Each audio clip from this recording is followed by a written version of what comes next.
नमस्कार, बहुत स्वागत है आपका डिबेट लाइव बड़ी बहस मध्य प्रदेश में। मैं हूं आपके साथ अमित शर्मा। मध्य प्रदेश में किसानों के मुद्दे पर सत्ता पक्ष और विपक्ष की राय एक दूसरे से उलट है। मध्य प्रदेश सरकार किसानों के हित में केंद्र और राज्य के फैसलों और योजनाओं से खुद की पीठ थपथपा रही है। सीएम डॉक्टर मोहन यादव ने प्रधानमंत्री नरेंद्र मोदी की अध्यक्षता में खरीफ फसलों के न्यूनतम समर्थन मूल्य यानी एमएसपी में वृद्धि का स्वागत किया है। वहीं कांग्रेस के प्रदेश अध्यक्ष जीतू पटवारी ने गेहूं की बढ़ती कीमतों और सरकारी भंडारों में कमी को लेकर सरकार की आलोचना की है। आज इसी विषय पर हमारी चर्चा होगी। चर्चा की शुरुआत करने से पहले देखिए हमारी खास रिपोर्ट।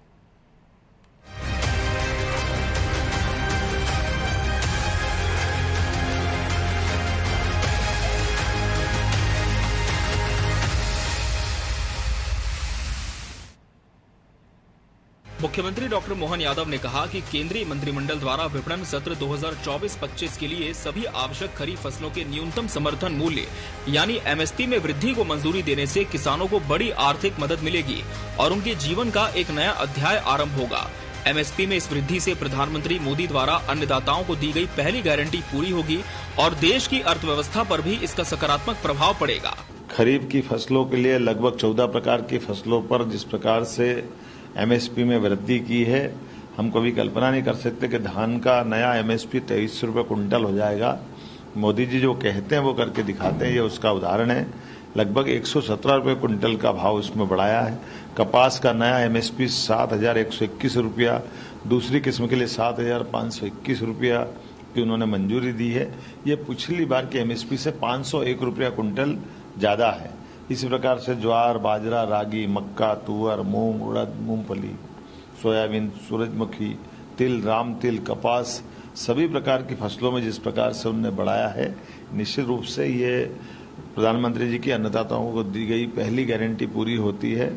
सीएम ने कहा कि सरकार चाहती है कि अगर किसानों को अच्छा रेट मिल रहा है तो वो खुद का माल भी बेच सकें। वहीं कांग्रेस प्रदेश अध्यक्ष और नेता प्रतिपक्ष लगातार किसानों को लेकर सरकार पर हमलावर हैं। विपक्ष का आरोप है कि गेहूं एक साल में 8% महंगा हुआ है।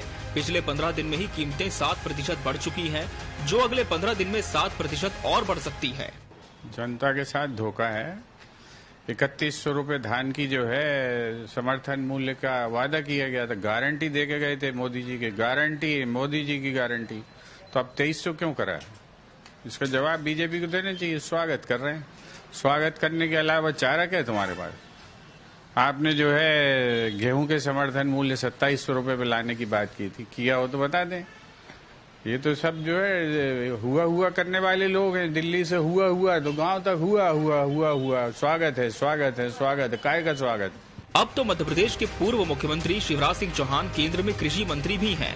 ऐसे में इन सभी मुद्दों पर डबल इंजन की सरकार मध्य प्रदेश के किसानों के लिए और किस तरह से इसे लाभदायक बनाएगी, ये देखने वाली बात होगी। Bureau report, TV 24 news. किसान, सरकार और सियासत, आज इसी विषय पर हमारी चर्चा होगी। इसके लिए हमारे साथ खास मेहमानों का पैनल भी जुड़ चुका है। हमारे साथ प्रांत प्रचार प्रमुख किसान संघ राहुल धूत जी जुड़े। राहुल जी, बहुत बहुत स्वागत है आपका इस चर्चा में। बीजेपी प्रवक्ता मंजरी जैन जी हमारे साथ जुड़ी है। मंजरी जी, बहुत बहुत स्वागत है आपका। कांग्रेस प्रवक्ता राजकुमार केलू जी भी पार्टी का पक्ष रखेंगे। राजकुमार जी, आपका भी बहुत बहुत स्वागत है। राहुल जी, सरकार का ये जो फैसला है, किस तरह से इसे देखते हैं? क्या किसान संघ इस पूरे फैसले का स्वागत करता है? देखिए अमित जी, ये जरूर सरकार ने खरीफ फसलों पे कुछ कीमतें बढ़ाई है, लेकिन संतोषजनक स्थिति में हम नहीं पहुंचे हैं जी।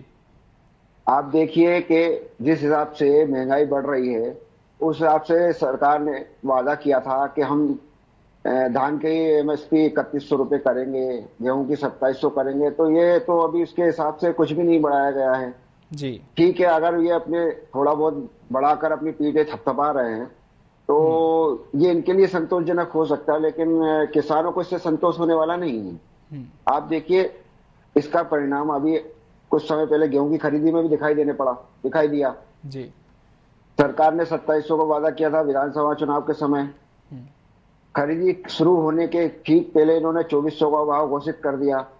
जैसे ही 2400 का भाव आया मार्केट में, वैसे ही खरीदी सीधे 50% पर डाउन हो गई। यानी कि 80 लाख मीट्रिक टन की जो खरीदी मध्य प्रदेश सरकार को करनी थी, वो खींचने के बाद भी, तारीख बढ़ाने के बाद भी 48 लाख मीट्रिक टन की ही पहुंच पाई जी। तो जाहिर सी बात है, इससे समझ में आ रहा है कि किसान सरकार के वादों पे भरोसा नहीं कर पा रहा है और इसका परिणाम खरीदी में दिखाई दे रहा है और इसका असर आने वाले समय में सरकार के भंडारों पे भी पड़ेगा, ये दिखाई दे रहा है। तो ये एक स्थिति संतोषजनक तो नहीं है। जो ये कह रहे हैं उस हिसाब से तो मुझे नहीं लगता कि कुछ संतोषजनक उन्होंने बढ़ाया है।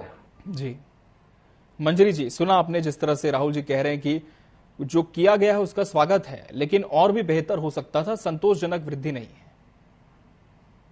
नहीं, मैं समझती हूँ जी 14 फसलों पर जो है एमएसपी बढ़ाया है जी, अकेले कपास पर ही, और ऐसे रागी, चावल, कई सारी फसलें जो 14 फसलों का जो नाम ले रही हूँ, तो उन सब में बढ़ाया गया है। तो कहीं ना कहीं किसान को इससे फायदा तो है ही, और किसान हितैषी हमेशा निर्णय लिए हैं मोदी जी की सरकार ने, मध्य प्रदेश सरकार ने।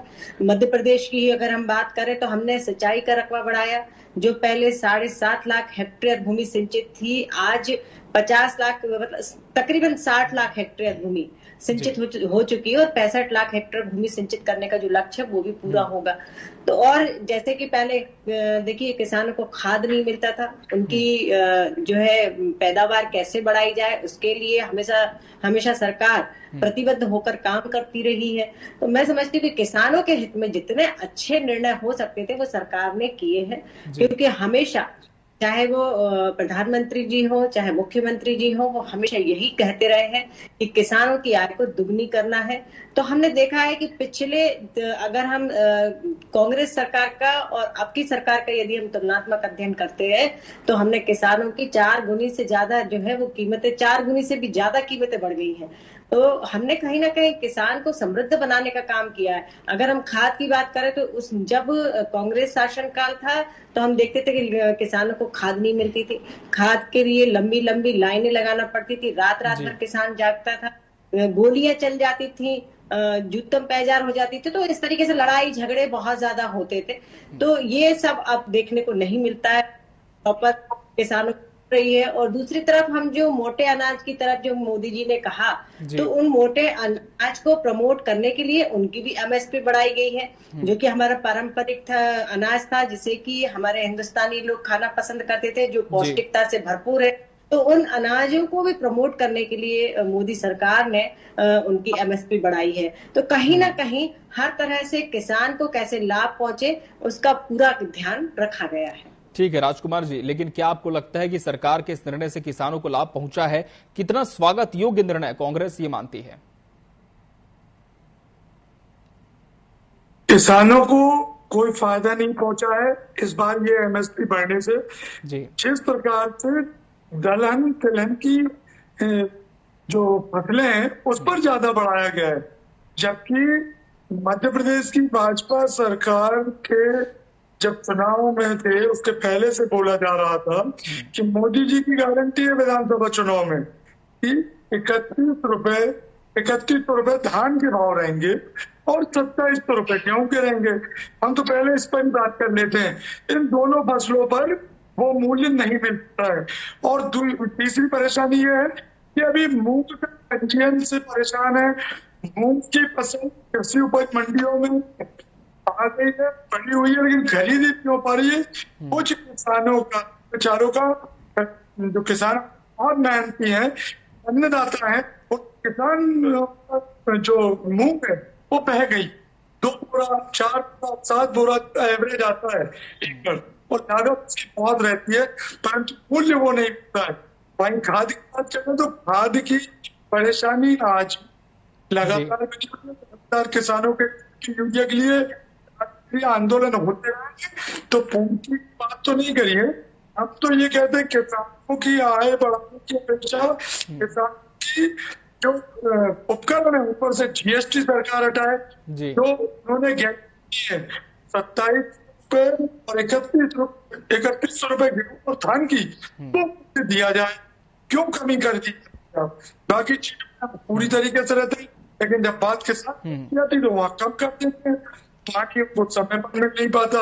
पानी के लिए भी एक बार जाने के लिए इनके मंत्री जी जाकर भूमि पूजन उद्घाटन पानी छोड़ने की रस्म नहीं करेंगे, किसानों को पानी नहीं आता।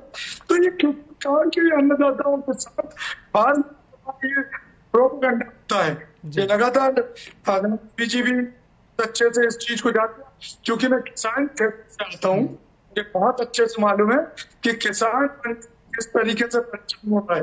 अभी वर्तमान में मूंग के लिए हैरान परेशान है। मूंग क्यों नहीं खरीदी कर रही सरकार? आज 80 लाख टन की जब खरीदी होती 30 लाख टन कम हो रहा है, क्यों सरकार जो इस प्रकार की नीति अपना रही है, इसके कारण में हमारे कमी आ रही है। हम ठीक से भाव क्यों नहीं कर पा रहे हैं? ये ठीक है, राहुल जी का रुख कर लेता हूं मैं। राहुल जी, तमाम बातें आपने पक्ष विपक्ष की सुनी हैं, क्या लगता है प्रायोगिक तौर पर क्या किया जाना चाहिए था जो नहीं किया गया, और आगे अब सरकार को क्या कदम उठाने चाहिए? राहुल जी। अमित जी, देखिए, ये बात तो सही है कि सरकार ने पिछले कुछ वर्षों में काफी अच्छा काम किया है, चीजों में सुधार हुआ है, खाद बीज की उपलब्धता अच्छी हुई है और सिंचाई का रकबा भी बढ़ा है, पैदावार भी बढ़ रही है जी। लेकिन कुछ मूलभूत आवश्यकताएं होती हैं, उन पर ध्यान नहीं दिया जा रहा है। अब देखिए, किसान को आप चीजें उपलब्ध तो करा देंगे जी, लेकिन जब वो उत्पादन करेगा तो उसको बेचने के लिए परेशान होना पड़ता है, मंडियों में भाव नहीं मिलते। सरकार की तरफ देखता है तो सरकार भी एमएसपी नहीं बढ़ाती है, थोड़ा सा बढ़ाती है, जो एक ऊंट के मुंह में जीले के समान है।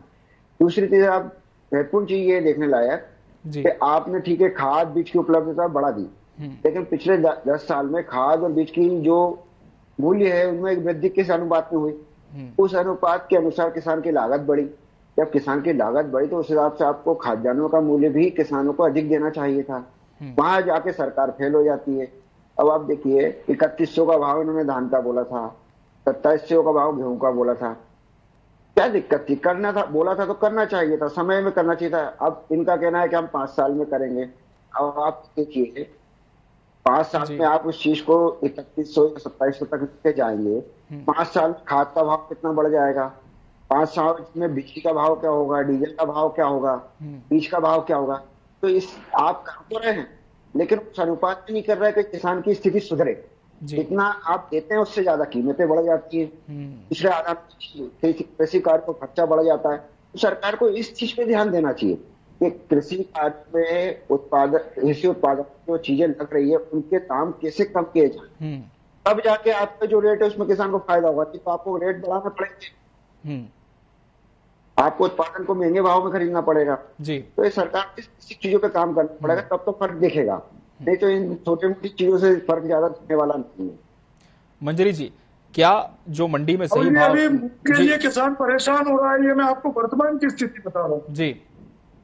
ठीक है, मैं आऊंगा राजकुमार जी, आपका रुख करूंगा। मंजरी जी से पहले जवाब ले लेते हैं। मंजरी जी, जैसा कि राहुल जी कह रहे हैं कि मंडियों में सही दाम नहीं मिल पाते हैं, लगातार जो खाद्यान्न है उसके दाम बढ़ते जा रहे हैं, आप थोड़ी सी एमएसपी बढ़ाते हैं लेकिन फिर इधर दाम बढ़ जाते हैं, तो इस चीज को सरकार कैसे बैलेंस करेगी और इस समस्या का समाधान कैसे निकालेगी सरकार? देखिए अमित जी, जो भी फसलों के दाम है और खाद के दाम है, कहीं ना कहीं वो सरकार ने किया है। दूसरी तरफ यदि हम देखते हैं तो पहले जिन खेतों में हम देखते थे कि पर बीघा 4 बोरा गेहूं हो रहा है, 2 बोरा कहते हैं 2 क्विंटल जो है चना हो रहा है, वहां हमने देखा कि आज 10 से 12 का एवरेज हम निकाल रहे हैं पर बीघा।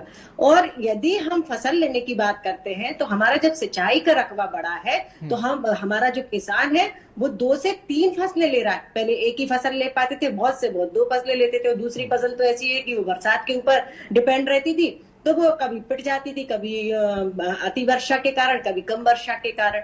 तो हम कहीं ना कहीं जहां हमने सिंचाई का रकबा बढ़ा तो किसान की पैदावार भी बढ़ी है, मूंग की पैदावार बढ़ गई है, गेहूं की पैदावार बढ़ गई है, अन्य दलहनों की, तो हमने रबी और खरीफ की तो पैदावार बढ़ाई दी।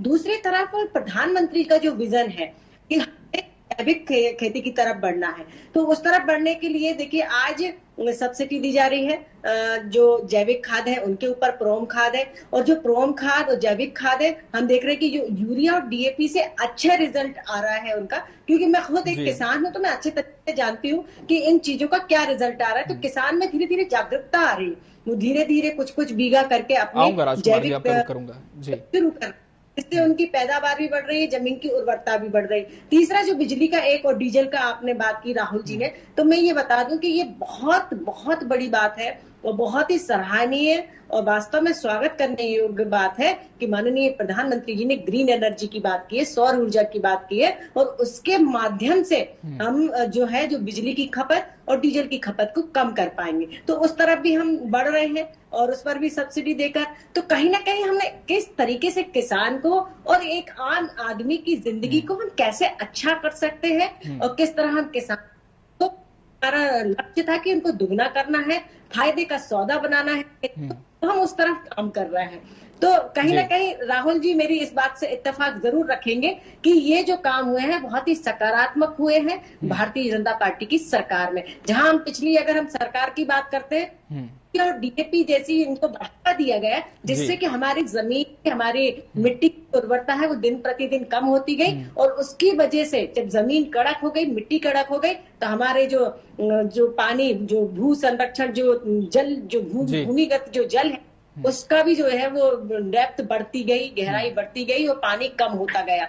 तो ये कहीं ना कहीं सकारात्मक जो हो रहा है उसके रिजल्ट हमें धीरे सामने देखने मिल रहे हैं, और आने वाले समय में मैं समझती हूँ 5 साल में हमें बहुत अच्छे रिजल्ट देखने को मिलेंगे, बल्कि ऐसे रिजल्ट मिलेंगे कि हम पूरी दुनिया के सामने ये दिखाएंगे कि हमने ग्रीन एनर्जी में कैसे काम किया, हमने सिंचाई में कैसे काम किया, हमने इरिगेशन में कैसे काम किया, हमने माइक्रो इरिगेशन में काम किया। ठीक है, राजकुमार जी का रुख कर लेते हैं, फिर मैं राहुल जी का रुख करूंगा। राजकुमार जी, ग्रीन एनर्जी की तरफ क्या प्रदेश आपको बढ़ता दिखता है, या फिर अब भी कोई कमियां हैं जिन्हें दुरुस्त करने की जरूरत है? जी राजकुमार जी। राजकुमार जी, क्या आपको मेरी आवाज मिल पा रही है? जी जी जी, आपकी बात रखें।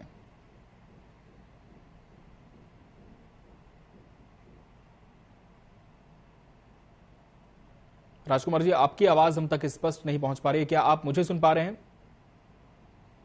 आपकी आवाज? जी जी, आपकी बात रखें। जी, ग्रीन एनर्जी के लिए बिल्कुल अच्छी बात है। सोलर के रूप में, सौर ऊर्जा के रूप में, एक पवन शक्ति के रूप में बिजली उत्पादन एक अच्छी चीज है, परंतु अभी जो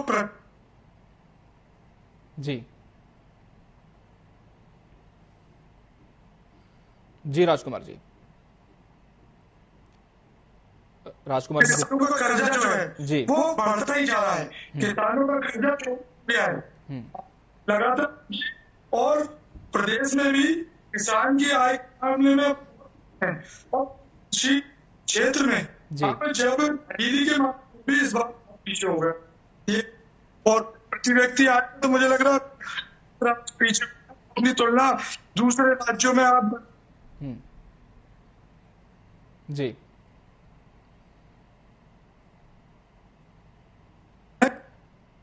राजकुमार जी, आपकी आवाज हम तक स्पष्ट नहीं पहुंच पा रही। एक बार फिर से आपसे जुड़ने की हम कोशिश करते हैं। राहुल जी का मैं रुख कर लेता हूं। राहुल जी, गेहूं की बढ़ती कीमतें और एमएसपी में वृद्धि से क्या लगता है कि मध्य प्रदेश के जो किसान है वो कितने लाभान्वित होंगे? क्या आर्थिक स्थिति में थोड़ा सुधार आप देखते हैं? देखिए अमित जी, हमारा तो ये मानना बिल्कुल नहीं है कि जो गेहूं की कीमत बढ़ रही है या एमएसपी बढ़ा रहे हैं उससे किसानों को लाभ होने वाला है। क्योंकि हमारा मानना है, आप देखिए जी, ये लोग जो जिस हिसाब से गेहूं का समर्थन मूल्य घोषित करते हैं, उसमें लागत निकालते हैं, दूसरे जो गणनाएं करते हैं, उससे गेहूं की जो घोषणा, समर्थन मूल्य की घोषणा करती है, वो कहीं भी प्रैक्टिकल नहीं होती है। हमारा ये मानना है कि गेहूं की वर्तमान कीमत 3200 रुपए के आसपास होनी चाहिए, जब किसान को लाभ होगा। जी, आप 2400 भी दे देंगे तो किसान को क्या लाभ? 800 रुपए घाटे में ही जा रहा है ना। जिस अनुपात में दूसरी चीजें महंगी हो रही है, उस अनुपात में गेहूं के भाव नहीं बढ़ रहे। जाहिर सी बात है, जब गेहूं के भाव किसान को नहीं मिलेंगे तो उत्पादन कितना ही बढ़ा ले किसान, उसके कर्जे खत्म नहीं होने वाले। आपको जिस अनुपात में महंगाई बढ़ रही है, जिस हिसाब से दूसरी वस्तुओं की कीमतें बढ़ रही है, उस हिसाब से अनाज के दाम बढ़ाने पड़ेंगे। अब आप जैसा कि इन्होंने बोला कि मंजरी जी ने बोला कि ग्रीन एनर्जी पे काम कर रहे हैं, ठीक है, अच्छी बात है, ये आप लॉन्ग टाइम प्लानिंग करके चलते हैं जी। लेकिन लंबी व्यवस्थाओं के लिए वर्तमान की स्थिति को हम नजरअंदाज नहीं कर सकते। आज भी देश में 80% किसान डीजल पे और बिजली पे ही निर्भर हैं। आप कितने ही प्रयास करें, 10 साल 20 साल लग जाएंगे कर्जे में आने पे, जब तक के लिए क्या किसान को कर्जदार ही बना के छोड़ेंगे क्या? आप वर्तमान के लिए क्या योजना है, जो चीजें वो उपयोग कर रहा है उनके रेट कैसे कंट्रोल किए जा सकते हैं, किसान को अधिक से अधिक मुनाफा भाव कैसे दिया लाया जा सकता है, इस पर काम होना बहुत जरूरी है जी। अब जैसे कि मंत्री जी ने जैविक का कहा, मैं बहुत मानता हूँ जैविक होना चाहिए, देश में जैविक ही एक परिवर्तन ला सकता है। लेकिन आप ये देखिए कि रासायनिक खाद का उपयोग को बढ़ावा कौन दे रहा है? सरकारी रासायनिक खाद उपलब्ध करा रही है ना किसानों को। तो भाई जब आप किसान को देंगे तो किसान तो उपयोग करेगा ही। कई बार किसान के साथ एक समस्या हो रही है, ठीक है जैविक का उत्पादन कर लेगा, बेचे कहाँ जाके, इस मार्केट में बेचे, उसको भाव नहीं मिलते, किसान मजबूरी में परेशान होकर वापिस रासायनिक पे आ जाता है। जिस तरीके से ये जैविक उत्पादन करे हुए अनाज का खरीदी करते हैं, अगर आपको जैविक बढ़ाना है, किसान की आय सही में बढ़ाना है, तो आप जैविक उत्पादन को खरीदने के लिए भी एक व्यवस्था क्यों नहीं तैयार करते? आप खरीदिए, सरकार अगर जैविक किसानों से खरीदेगी तो किसान खुश होकर जैविक उत्पादन करेगा। तो मेरा ये कहना है कि आप योजनाएं कितनी बना दीजिए, लेकिन जब तक उसकी ग्राउंड पे हकीकत में उसका इंप्लीमेंट सही तरीके से नहीं होगा, उसके रिजल्ट को आप रेगुलर मॉनिटरिंग नहीं करेंगे, सिर्फ एक आंकड़ों में उलझे रहेंगे कि हमने ये कर दिया, ये कर दिया, इससे ये हो गया, उससे किसान को लाभ होने वाला नहीं। ठीक है, जवाब ले लेते हैं। 117 रुपए धान पे बढ़ा दिए, आप देखिए 117 रुपए क्या होते हैं भाई साहब? 117 रुपए क्या होता है? आप धान की 3100 की घोषणा करते तो हम मानते कि हाँ आपने कुछ बढ़ाया। 117 रुपए तो आप भी समझते हैं क्या स्थिति बनेगी। जवाब ले लेते हैं मंजरी जी, जवाब दीजिए, बहुत सारे सवाल हैं जी, जवाब दीजिए मंजरी जी।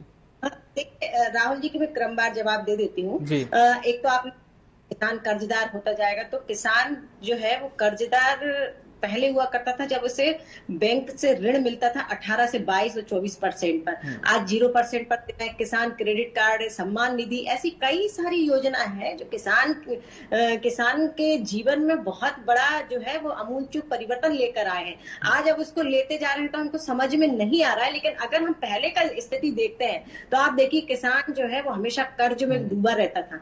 आज तो किसान के पास, हर छोटे से छोटे किसान के पास आप देखिए ट्रैक्टर है, सारे इंप्लीमेंट है, चाहे वो बोनी मशीन हो, चाहे कल्टीवेटर हो, चाहे मतलब हार्वेस्टर तक लोगों के पास आ गए हैं। तो ऐसी बहुत सारी चीजें हैं जो आज किसान के पास है, क्योंकि वो अपनी आय को बढ़ा चुके हैं। इसलिए आज, नहीं तो पहले आप देखिए किसान हल के ऊपर करते थे, या फिर एक बहुत बड़ा किसान होता था उसके पास ट्रैक्टर होता था, या फिर किसान ट्रैक्टर जो है वो किराए से लेके अपनी खेती करता था। लेकिन आज हर किसान के पास आप देखिए, अगर वो 5-10 बीघा का किसान भी तो उसके पास एक ट्रैक्टर है, और छोटे छोटे ट्रैक्टर्स जो आ गए हैं, मिनी ट्रैक्टर्स आ गए। तो ऐसे बहुत अत्याधुनिक तरीके से भी हम खेती कर रहे हैं, वही जैविक खेती को भी बढ़ावा दे रहे हैं। तो कहीं ना कहीं ये बहुत बड़ा बदलाव है। अब राहुल जी कह रहे हैं कि ये बदलाव थोड़ा सा, हाँ सच बात है राहुल जी आपकी, कि बदलाव धीरे धीरे आएगा। हम जब किसी एक बढ़ाएंगे, जब हम दूसरा कदम बढ़ाएंगे तब तीसरा बढ़ेगा, लेकिन बढ़ेगा और जरूर होगा। जी मेरी आवाज आ रही है? जी जी मंजरी जी, आपकी आवाज मिल रही है जी। मंजरी वीडियो चला जी। राजकुमार जी, बदलाव जरूर होगा, भले ही धीरे धीरे होगा, लेकिन कांग्रेस क्या मानती है, क्या ये जो बदलाव की बयार है किसानों के हित में मध्य प्रदेश में वो बह रही है? ये आपसे बीच में बात संपर्क टूट गया था, लेकिन मैं बताऊं जी कि किसानों के लिए कोई खुशी की बयार नहीं है। आज भी किसान, आप पता कर लीजिए कि आत्महत्या दर कितनी है अभी भी किसानों की, क्यों है? कर्ज के कारण आज भी किसान कर्ज में लगातार बढ़ रहा है। तो जी जी राजकुमार जी, मूल्य आपने जब गारंटी की 3100 जी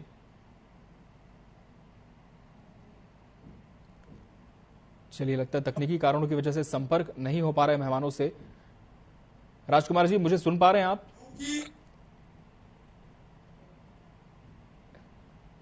राजकुमार जी, क्या आपको मेरी आवाज मिल रही है? चलिए, तो कहीं ना कहीं अब किसानों पर फिर से सियासत मध्य प्रदेश में होती दिख रही है। फिलहाल देखना होगा कि ये जो निर्णय है धरातल पर किसानों को कितना लाभ देता है, और किसान नेताओं ने जिस तरह से अपनी पूरी राय रखी है, सरकार इस पर कितनी गंभीरता से विचार करती है। समय हमारे पास इतना ही था इस चर्चा के लिए। आप सभी मेहमानों का बहुत बहुत शुक्रिया हमसे इस डिबेट में जुड़ने के लिए, और इसका हिस्सा बनने के लिए आपका बहुत धन्यवाद। और इसी के साथ बड़ी बहस डिबेट लाइव मध्य प्रदेश में आज के लिए फिलहाल इतना ही। मुझे और मेरी पूरी टीम को दीजिए इजाजत। नमस्कार।